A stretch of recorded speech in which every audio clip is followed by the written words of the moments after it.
जब से आइल भी गोटी टक बढ़ल छौरी के भाव। हाय हाय रे हाय रे हाय रे हाय हाय रे हाय रे हाय रे। जब से आइल भी गोटी टक बढ़ल छौरी के भाव। चुम्मा मांगे नी तो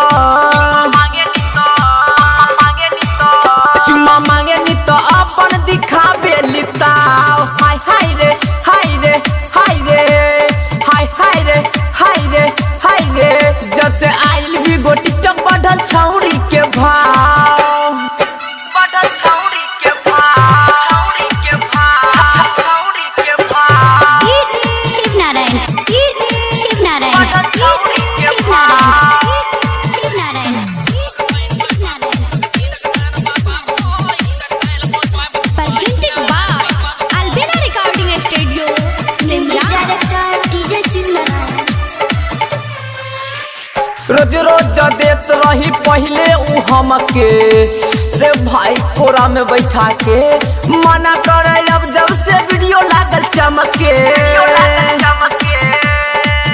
हाँ रोज रोज देत रही पहले उ हमके। मना करे अब जब से वीडियो लागल चमके। डोरी दिखावे के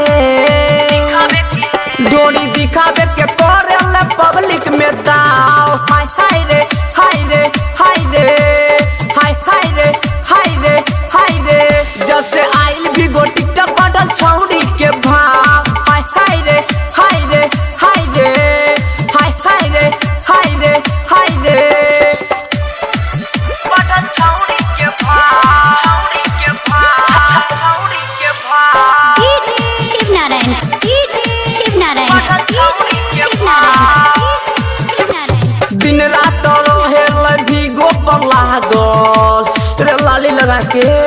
कहीं कुछ तो कहे भागशाला पागल। हाँ दिन रात रहे टिकटॉक पर लागल। कहीं कुछ तो कहे भागशाला पागल। यही सोचिए के भइल बा दिलवा में घाव। हाय हाय रे हाय रे हाय रे हाय हाय रे हाय रे हाय रे। जब से आइल भी गोटी टक बढ़ल छौरी के भाव। हाय हाय रे हाय रे हाय रे हाय हाय रे हाय रे हाय रे। बढ़ल छौरी के भाव छौरी के भाव छौरी के भाव। Shiv Narayan Shiv Narayan Shiv Narayan. Presented by Albina Recording Studio, Simla. Music Director DJ Shiv Narayan. चंदन सुनील गइल माला हाथ से रे गोरकी पतर की।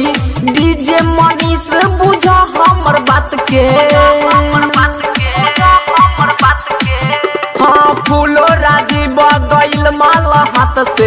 राइटर में राज बुझ हमर बात के। सुमो चिंगारी लागे रोज पिए पड़ी पाव। हाय हाय रे हाय रे हाय रे हाय हाय रे हाय रे हाय रे।